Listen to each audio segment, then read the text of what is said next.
La paz de Dios gobierne nuestras vidas en este día, que su bendita palabra more abundantemente en nuestros corazones y que ella afirme siempre nuestra vida en el caminar en Cristo Jesús. Una pregunta que estos días hacía mi corazón es: ¿qué quisiera ver en este tiempo? ¿Qué quisiera ver en esta época que Dios nos ha permitido vivir? Y algo que ha martillado en mi corazón es una palabra que he escuchado muchas veces en nuestra época contemporánea, pero también en la Biblia, que es la palabra avivamiento. Y le he preguntado como pastor: Señor, ¿qué es un avivamiento? Quizás tú y yo podemos venir a la palabra del Señor y podemos ver muchos hombres de Dios vivir estas situaciones, vivir estas manifestaciones de Dios. Moisés lo vivió en Egipto con el pueblo de Israel. Vimos a Nehemías y a Esdras. Vimos al rey Ezequías, vimos el mismo Jesús en su tiempo traer avivamiento y arrepentimiento. Luego vimos a los apóstoles allí en Jerusalén, en todas las naciones llevando la palabra avivamiento. Y vimos muchos hombres en nuestra época contemporánea ver milagros, personas sanas, personas liberadas de demonios, personas viendo milagros. Y yo decía: Señor, ¿cuál es el avivamiento para esta época? ¿Cuándo será el avivamiento para esta época? Y es algo que mi corazón está anhelando. Cuando yo leo la palabra del profeta Habacuc capítulo 3, dice la palabra: Oh Jehová, he oído tu palabra y temí. Oh Jehová, aviva tu obra en medio de los tiempos. En medio de los tiempos, hazla conocer. En la ira, acuérdate de la misericordia. Cuando yo veo esa porción de la palabra, veo una oración de un hombre, veo un acercamiento de un hombre hacia Dios.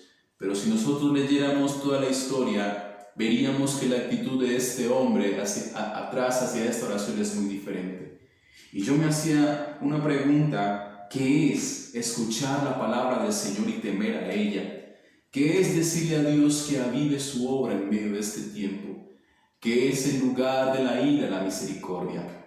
Solamente esta oración lo pudo hacer este hombre cuando se acercó a Dios y cuando Dios trajo en esa pregunta su respuesta. ¿Qué tal si nosotros pudiéramos definir allí en tu corazón qué sería avivamiento para tu vida? Y muchas de esas cosas son las que hemos visto: ver gente sana de enfermedades, ver milagros grandes en cada familia, ver milagros grandes en cada persona, ver sucesos que nunca nuestros ojos habían visto. Hemos visto de avivamientos cuando naciones, cuando ciudades, cuando cuadras enteras se han vuelto el corazón a Dios. Y yo decía, un avivamiento debe ser un celo por la presencia de Dios, un celo por la palabra de Dios. El avivamiento debe ser vergüenza por el mal que hay en nuestro corazón. Un avivamiento debe hacer sentir nuestro corazón seco y por la necesidad de las aguas que solamente el Señor Jesucristo nos puede dar.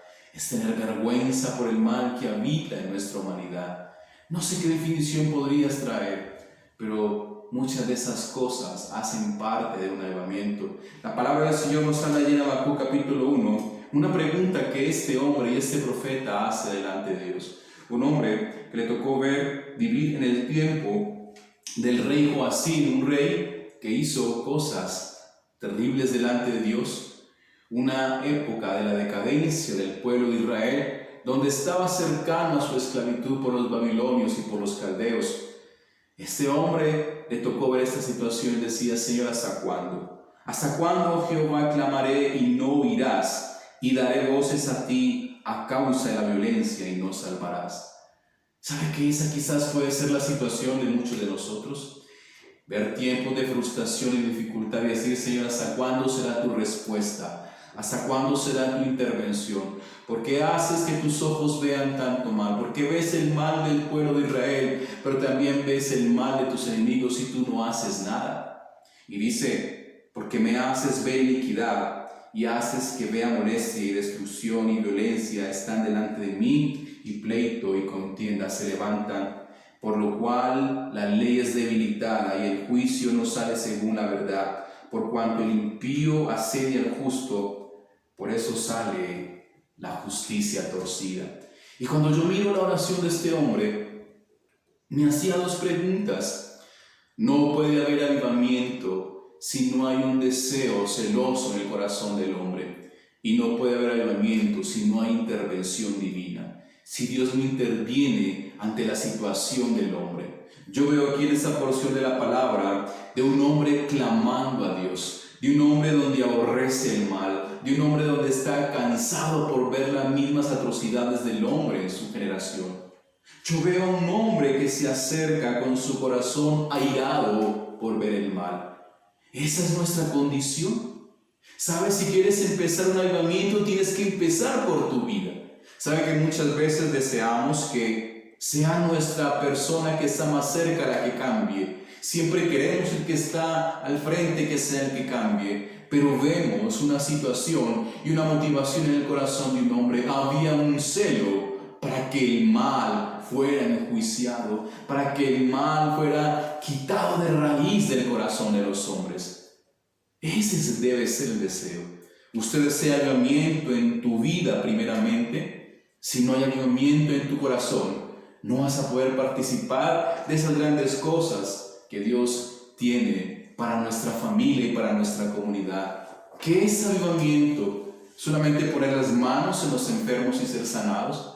Hemos aprendido y hemos visto que muchos enfermos han sido sanados, pero les han dado la espalda a Dios. El verdadero avivamiento es un celo por estar en la presencia de Dios. El verdadero avivamiento es un celo por estar cerca de la casa de Dios. El verdadero avivamiento es sentir que nuestro corazón está seco y tiene la necesidad por las aguas que solamente el Espíritu Santo puede derramar sobre nuestras vidas. No hay avivamiento si tú no te postras delante de Dios. Debes de cansarte más y debemos de cansarnos más por la conformidad que tiene nuestro espíritu. Debemos esforzarnos más por levantar nuestras manos. Debemos esforzarnos más por clamar por la justicia y el avivamiento de Dios. Debemos postrar nuestras rodillas, doblar nuestras rodillas delante de Dios. Todo eso hace parte del inicio de un avivamiento. ¿Sabe que mientras hacía la oración que hace poco escuchábamos y compartíamos, Dios ponía en mi corazón que hay muchos fastidiados porque oran o porque escuchan a otros? Pero no te preocupes, Dios no me hablaba de no creyentes, sino de creyentes. Muchos que escuchaban esa oración estaban incómodos porque esperan otras cosas, como los griegos que esperan sabiduría y filosofía, o como los judíos que esperaban milagros. ¿Saben que Dios nos está enseñando a acercarnos más a Él por medio de la oración, de su palabra, por medio del ayuno, por medio de doblegar nuestra humanidad delante de Él? No puede haber avivamiento sin un deseo. No es simplemente un pensamiento positivo que hay en el corazón del hombre o en su mente, sino un celo en su corazón vivo para que su verdad sea corrida. Eso dice la palabra en el versículo 4. No solamente Habacuc estaba incómodo, estaba celoso por la maldad que veía o porque él decía que Dios le hacía vivir, sino que decía, por lo cual la ley es debilitada. La palabra no se le había dado la honra, la palabra no tenía lugar en los lugares del templo, en los lugares de esta ciudad. Y el Señor estaba tratando con el corazón de Habacuc. Habacuc quería un avivamiento, Habacuc quería un juicio. Esa es la pregunta: ¿avivamiento o juicio? ¿Sabe que recuerdo la historia de Jonás? Jonás quería un juicio sobre Nínive. Jonás quería pensar más alto que Dios. Y el Señor tuvo que tratar con su vida. Y saben que muchos de nosotros podemos pensar de esa manera: Señor, juicio en lugar de avivamiento. Yo deseo que aquel que no conoce a Dios le conozca. Yo deseo que aquel que está viviendo una vida desordenada pueda ser ordenada por su palabra. Yo deseo que aquel que está caminando directo al infierno pueda entender que hay un camino al cielo. ¿Sabe que el avivamiento debe empezar en tu corazón y mi corazón? Allí en la epístola de Pedro, dice Pedro en el capítulo 4 que el juicio comienza primero por los de la casa. Así igualmente también hace parte. El avivamiento comienza por los de su pueblo. No podemos anhelar tantas cosas afuera cuando en la iglesia nos aburre orar y clamar. Cuando en la iglesia la palabra no está colgada en nuestro cuello, no está ataviada en nuestras vidas, no hace parte de nuestros adornos. La palabra debe habitar en nuestras vidas siempre.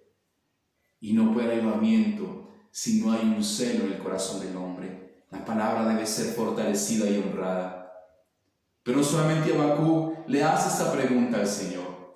Yo recuerdo cuando Job se acercaba a Dios a hacerle tantas interrogaciones. Y Dios le decía, ahora ciñe tus lomos y escúchame tú. Jeremías se acercaba a Dios preguntando tantas cosas. No es malo hablar con Dios, no es malo preguntar a Dios, pero si tú quieres entender a Dios, debes acercarte más a Él.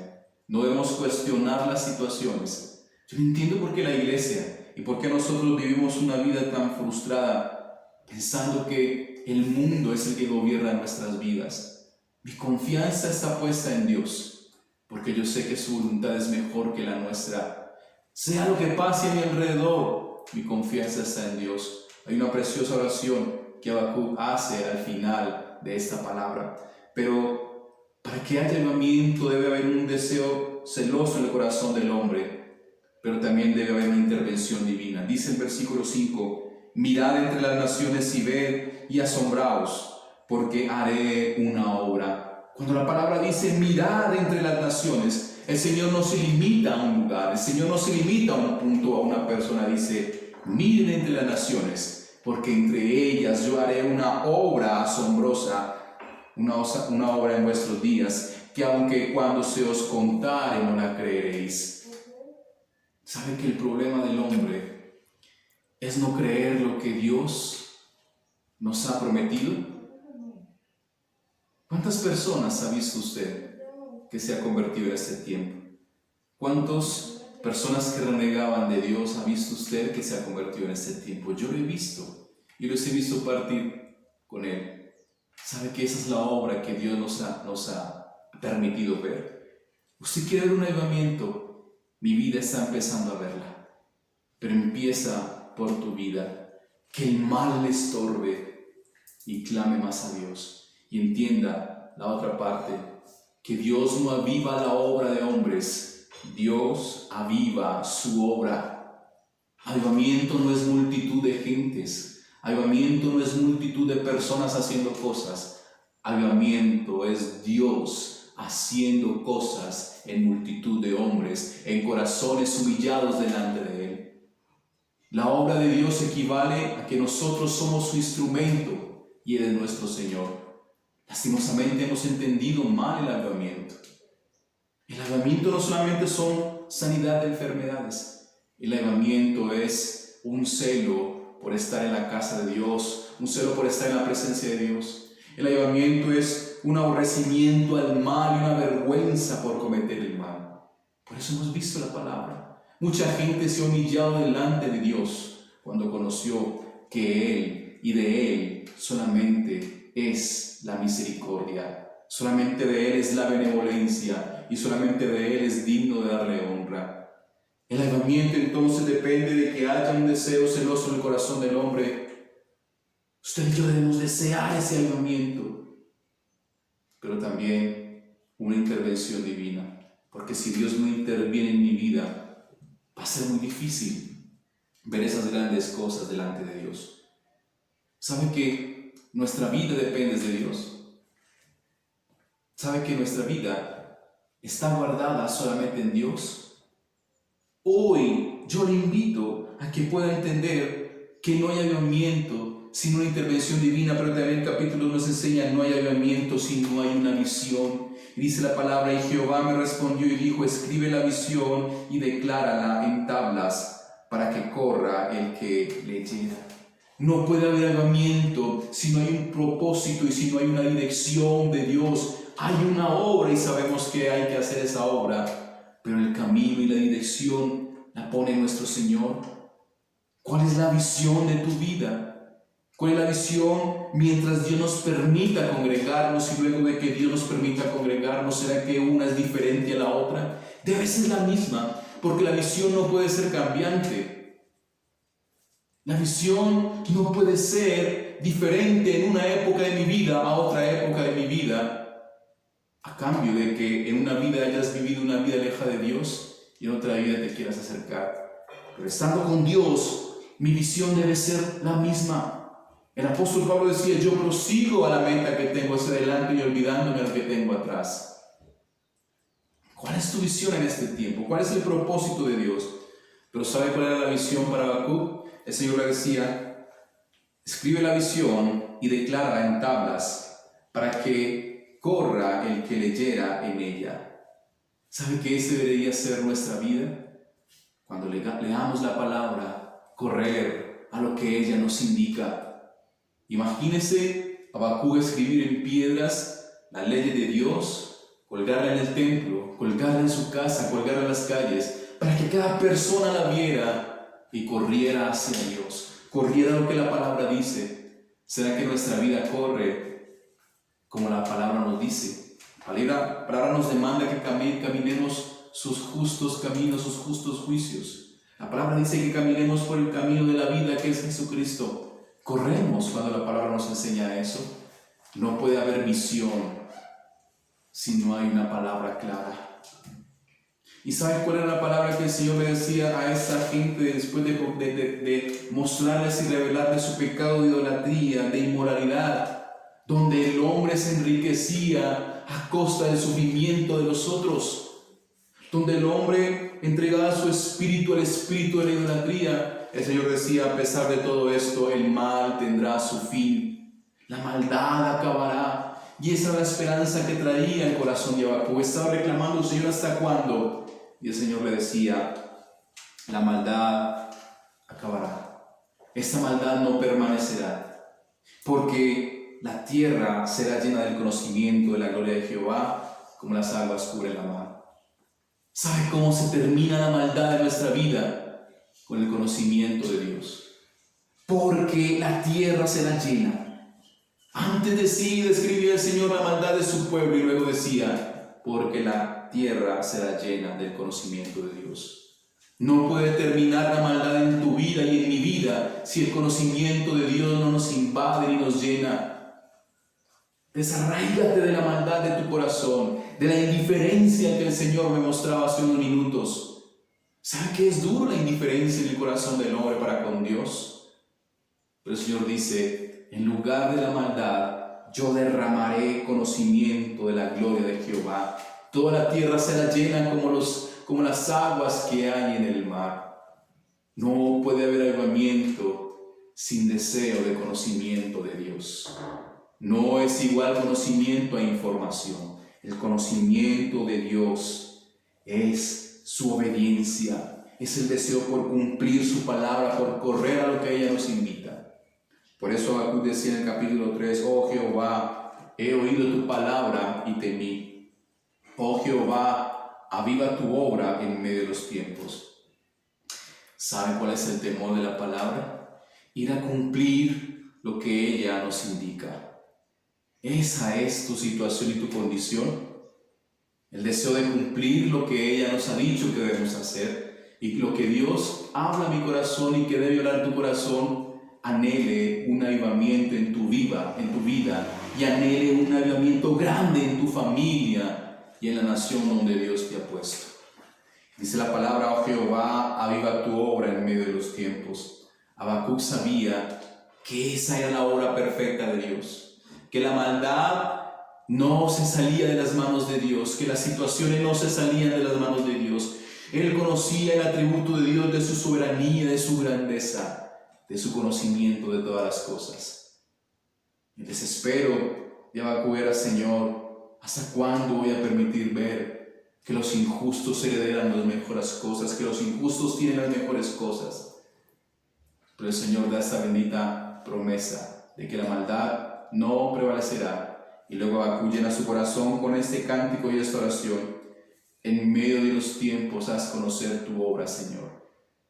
¿Sabe que el Señor quiere hacerla conocer por medio de nosotros? Pero debe hacerla conocer en medio de corazones avivados. Dice el versículo: en la ira, acuérdate de la misericordia. Es pues el avivamiento de Dios abundancia de misericordia, abundancia de misericordia. Su gracia abunda donde abundó el pecado. En lugar de ira, está derramándose su gracia y su misericordia.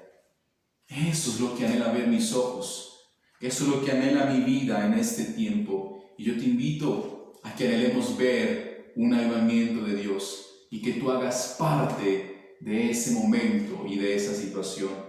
Dios es grande, Dios es poderoso y de Él depende nuestra vida. Que Dios te bendiga.